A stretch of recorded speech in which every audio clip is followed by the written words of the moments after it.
ये उन दिनों की बात है। नैना, तुम 5 बार ऑलरेडी ठीक कर चुकी हो। 6 बार।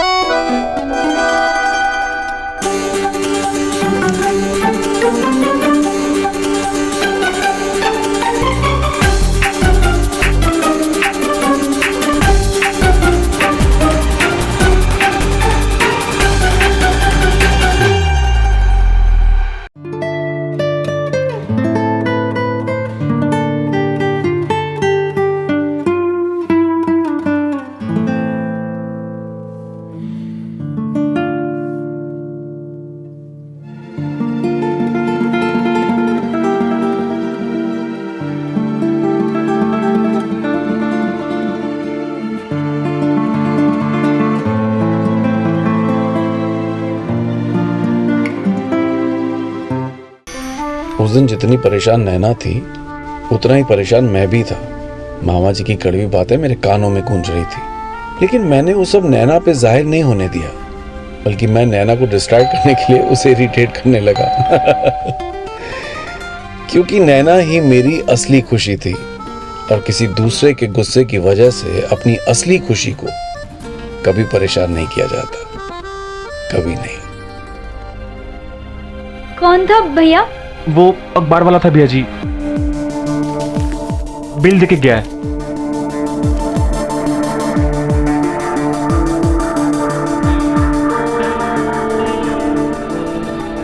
कल शाम को 6 बजे पूछूंगा कि तूने कितने ड्रेसेस बेचे।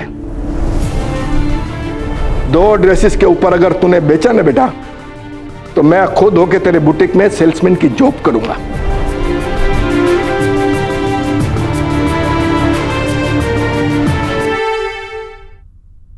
आओ नैना, हम खाना खा लेते हैं। समीर, बिल्कुल भी मन नहीं है। नैना, क्या कर रही हो तुम? देखना, हमारा खाना खत्म होने से पहले ही हमारे यहाँ कोई ना कोई कस्टमर जरूर आएगा, 6 बजे से पहले। कांजी, खाना लगा दो।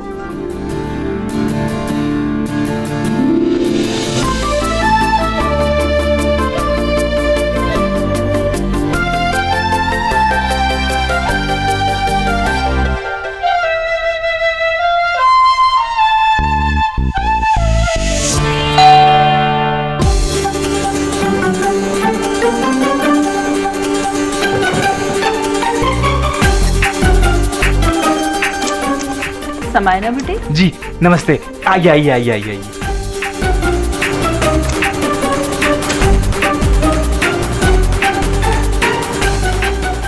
Welcome. Hello ma'am, please have a seat.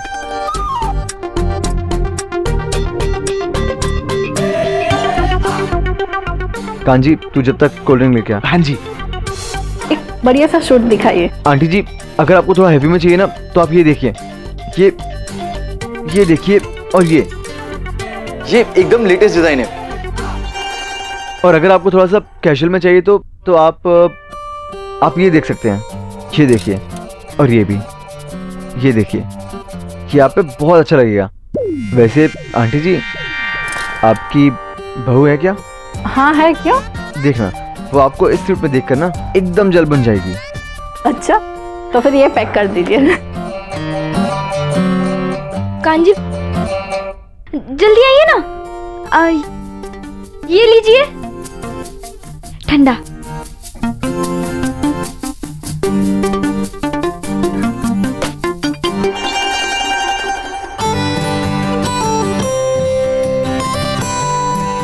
वाह आंटी जी, आपकी चॉइस ना एकदम परफेक्ट है। देखना, जब आप ये सूट पहनोगी ना, तो आपके पड़ोसी पक्का हमारे बुटीक का एड्रेस पूछेंगे। आप बातें बहुत अच्छी कर लेते हैं।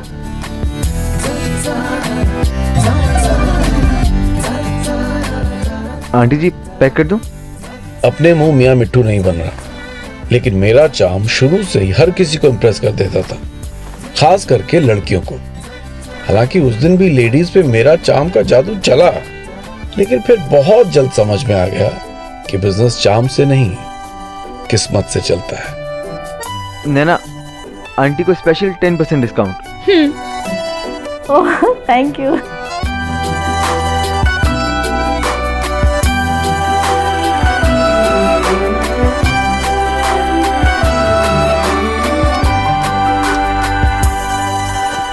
नैना 6 बजने में अभी भी आधा घंटा बाकी है, और क्या कहा था मामा जी ने कि 6 बजे तक 2 ड्रेस भी नहीं बिकेंगी। आज 5 बिक गई हैं।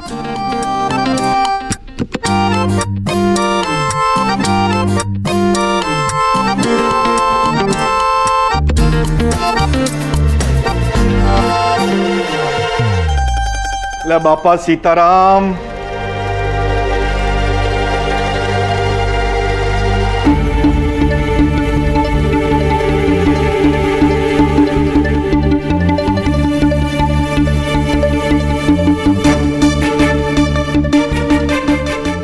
ऐसे आश्चर्यचकित होके क्यों देख रहे हो भाई? क्या क्या चल क्या रहा है मगज में? यही सब चल रहा होगा ना कि ये अचानक कमलेश मामा इधर कैसे आ गया, और इनकी खरीदारी में ये क्यों बिल का पेमेंट कर रहा है? अरे यही सब चल रहा है मगज में। हाँ हाँ सब घर की बात है बेटा। ले तू ये विशाखा बहन, नहीं तुम लोग चाहे मेरे बारे में कुछ भी समझो, लेकिन मेरे काकू सा की सौगन, मैंने हमेशा और हमेशा तुम लोगों को अपना ही माना है। मुझे मालूम था, मुझे गारंटी थी, 100% गारंटी थी कि ये 6 बजे तक एक धेले का सौदा नहीं होने वाला है। इसलिए मैंने नीरू बहन और ये अनिता बहन को भेजा था, और साफ साफ बोल के भेजा था कि कम से कम 5 जोड़ी कपड़ा उठाना, बराबर? और बिल की चिंता मत करना, बिल भरना मेरी जिम्मेवारी है। तो क्या है ना सोनू बेटा, ये 8, 10, 12, 15 हजार में ना तेरे कमलेश मामा को कोई फर्क नहीं पड़ता है। अरे उसके पेट का पानी नहीं ले वो बोलते ना, वो रोज का चलने है, ये हार फूल का खर्चा समझ ले। तेरे लिए आज की तारीख में ये रकम बोले तो बहुत ही बड़ी चीज है नहीं? नहीं मतलब इतना बड़ा बंगला खरीद लिया ना भाई तूने। ये बंगला खरीदना मतलब ना एक सफेद हाथी खरीदने के सरखा है, जिसको एक बार को खरीदना आसान है और उसको पालना बहुत मुश्किल है। और तुम लोगों का खर्चे भी तो है ना भाई बहुत, तेरा खुद का खर्चा, तेरे परिवार का खर्चा, तेरे ससुराल वालों का खर्चा, है नहीं? है नहीं? आप ये सब हरकत करके हमारा हौसला तोड़ना चाहते हैं ना? अरे शांति शांति शांति, एक सलाह दूं, तू भी ठंडा पी ले, ताकि तेरा ये जो ज्वालामुखी जैसा धक-धकता आग बबूला होता हुआ दिमाग जो है ना, वो थोड़ा शांत हो जाए, थोड़ा ठंडा हो जाए। अरे व्यापारी आदमी है तू, व्यापारी बुद्धि का वापर कर। व्यापारी को व्यापार एकदम ठंडा दिमाग रख के करना चाहिए, है नहीं? और अपने मारवाड़ियों में तो एक पुरानी कहावत है, भूल गए राग रंग भूल गए चाकरी, 3 चीजा ने याद रखो, तेल नून ने लाकड़ी। इसका मतलब ये है बेटा कि जब किसी आदमी पे वक्त की मार पड़ती है ना, वो अपनी सारी अय्यासी, सारे ऐसो आराम भूल जाता है, और उसे खाली 3 चीज याद रहती है, तेल, नमक और रसोई के लिए लकड़ी। काश ये कहावत मैंने तुझे उस दिन सिखा दी होती जिस दिन तू घर छोड़ के जा रहा था ना। चलने वाला नहीं, अभी सिखा दे। वो बोलते ना, देर आए दुरुस्त आए। एक और बात। बस मामा जी, हम पर और उपकार करने की कोई जरूरत नहीं है। हम तो पहले से ही आपके एहसानों तले दबे हुए हैं। इतना कुछ जो किया है आपने हमारे लिए। अब वैसे मामा जी, आपकी उम्र 50 के आसपास होगी ना? और जब नाना जी आपको यहाँ अहमदाबाद लेकर आए थे, तब आपकी उम्र थी 30 साल। वो मामी जी ने बताया था एक बार। मानना पड़ेगा, 20 साल में आप कहां से कहां पहुंच गए। अपनी मेहनत और अपने लगन के बल पे। जी बिल्कुल, आपकी मेहनत, लगन और ईमानदारी किसी से छुपी कहाँ है। खैर, हम आपसे आज एक वादा करते हैं, 20 साल में जितने जाल जंजाल करके आप जहां भी पहुंचे हैं ना, मैं और समीर उससे बहुत कम टाइम में अपना इतना नाम कमा लेंगे कि आप खुद अपने हाथों से हमारी पीठ थपथपाएंगे। अब बस एक विनती है आपसे, आप हमारा हौसला इसी तरह बढ़ाते रहिएगा। अब वैसे मामा जी, आपकी कहावत सुनकर ना मुझे भी एक दोहा याद आया है। निंदक नियरे राखिए, आंगन कुटी छवाए, बिन पानी साबुन बिना निर्मल करे सुभाए। इसका मतलब है निंदक यानी बुराई करने वाले को हमेशा अपने पास रखना चाहिए। जैसे पानी और साबुन शरीर की गंदगी को साफ कर देता है, वैसे ही निंदक हमें हमारी कमियां बार बार बताकर हमारे स्वभाव को साफ कर देता है। थैंक यू मामा जी। अगर आज आप नहीं आते ना तो हमें जीतने की प्रेरणा बिल्कुल नहीं मिलती। अब और हाँ, 1 मिनट, ये लीजिए। और ये बिल 6800 ओनली।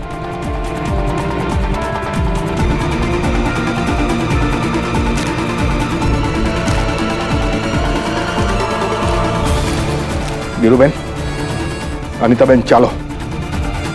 मामा जी 1 मिनट। समायना बुटीक से शॉपिंग करने के लिए आपका धन्यवाद।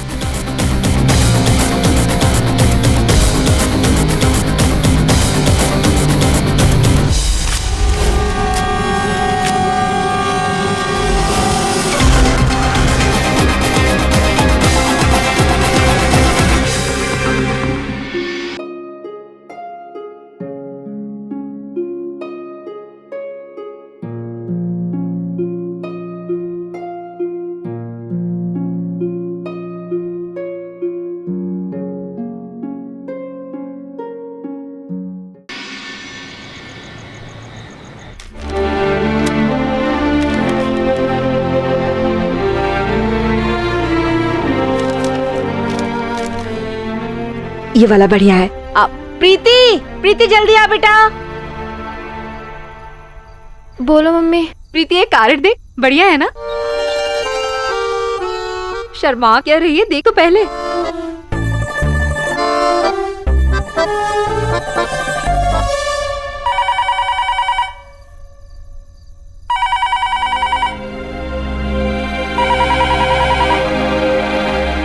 जा उठा।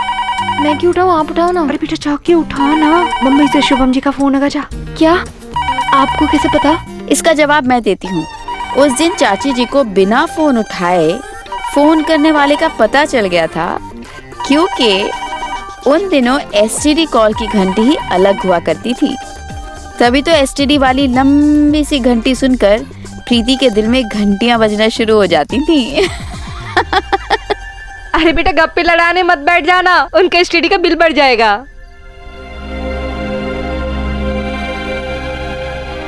अब प्रीति के पापा, क्या हुआ जी?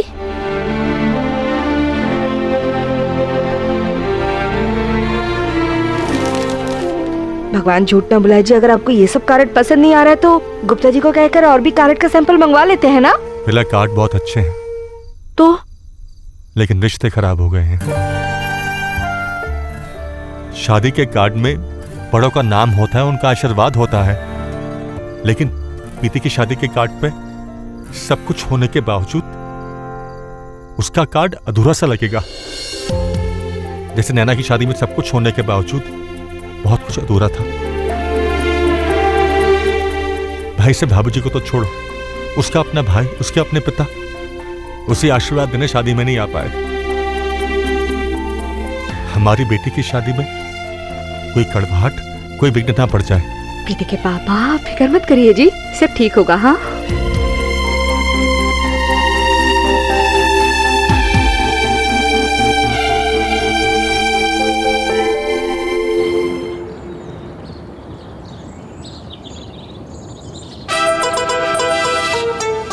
नैना। चाची जी आप इस टाइम? जय श्री कृष्णा। जय श्री कृष्णा। ये है मेरी नैना। बेटा ये रामा बहन और ये संगीता बहन। नमस्ते। तेरी बुटीक दिखाने के लिए लाई हूँ। वैसे दामाद जी कहाँ है? वो समीर की ना मीटिंग थी गारमेंट इम्पोर्टर से, तो वो वहाँ गया है। 1 मिनट। हाँ कांजी भैया 3 कप चाय ले आइए। अभी लाए भाभी जी।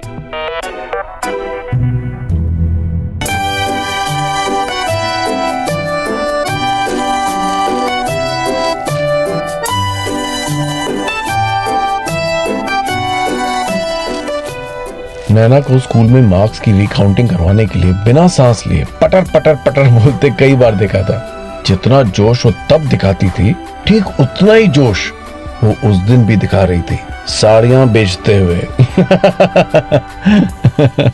चाय पीजिए ना आप लोग। चलो हम चलते हैं, बिल बना दीजिए। अरे रुकिए ना थोड़ी देर और, अभी और साड़ियाँ आने वाली। नहीं नहीं ना बेटा, अभी तो टेलर के पास भी जाना है ब्लाउज सिलाने, नहीं तो फिर दुकान बंद हो जाएगा।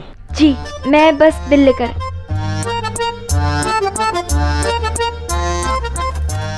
550 रुपए।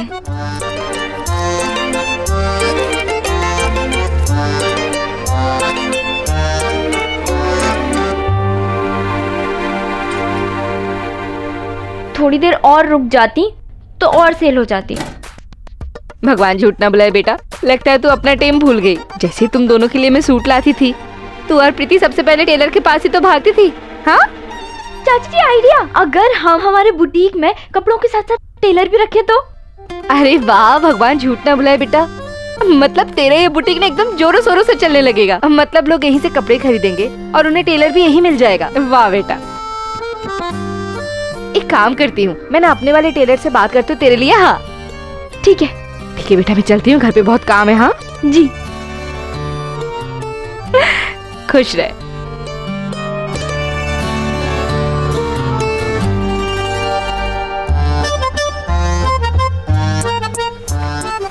हाँ ये जच रही है तुझ पे बेटा, इसकी ब्लाउज बना लेना। हाँ और हाँ 21 साड़ियाँ दूंगी। तेरी सास कह रही थी तेरे वहाँ घर पे सब साड़ियाँ ही पहनती है। बॉम्बे में साड़ियाँ? नहीं तो जीन्स पैंट पहन के घूमना। हाँ फिर तेरी सास लगाएगी दो। तो ठीक है ना मम्मी, पहनना कुछ भी पड़े, बस मैं बॉम्बे पहुंच जाऊँ। तू भी ना देख, ये सच में बहुत अच्छी लग रही है ना। अरे आप आ गए? नहीं अभी भी ऑफिस में है, दिख रहे हैं ना। तू भी ना। प्रीति बेटा एक कप चाय। मैं लाती हूँ। बेला, प्रीति। सुनिए जी, सब कुछ ठीक तो है ना? मतलब आप परेशान दिख रहे हैं और दफ्तर से भी जल्दी आ गए। कुछ समझ में नहीं आ रहा बेला, निर्मला जी का फोन आया था। प्रीति के सास का फोन? क्या कह रही थी वो? पहले तो यहाँ वहां की बातें करने लगी, फिर अचानक भाई साहब के बारे में पूछा। कह रही थी कि कुछ सुना उन्होंने कि हमारे घर में कुछ कह कलेश है। आपने अपने बड़े भाई साहब और भाभी जी से रिश्ता तोड़ा हुआ है। तो आपने क्या कहा? वही कहा जो सच है। मैंने उन्हें बता दिया कि हमारा और भाई साहब का रिश्ता कैसे और किन परिस्थितियों में खराब हुआ है। फिर कहने लगी कि अब रसोई है तो बर्तन तो खड़केंगे ना। बोल रही थी कि आम बात है, भाई भाई में आजकल झगड़े होते रहते हैं। वही तो। फिर कहने लगे कि कल रजनी हमारे घर आएगी। रजनी कौन? रिश्ता किसने करवाया है? अरे हाँ वो गोयल साहब की पत्नी ना। लेकिन वो क्यों आएंगे हमारे घर? वो तो समझ में नहीं आ रहा बेला। एक तरफ निर्मला जी का फोन आया था और वो इतनी प्यार से सब बातें कर रही थी, और दूसरी तरफ रजनी का घर पे आना और पता नहीं क्या बात करना चाहती है। कुछ भी बात करनी हो पापा, क्या फर्क पड़ता है? अब रिश्ता होता है तो हो और नहीं होता है तो ना हो जाए तो अच्छा है, क्योंकि शादी से ज्यादा एक्साइटमेंट तो मुझे बॉम्बे जाने की है। चाय? हाँ लीजिए।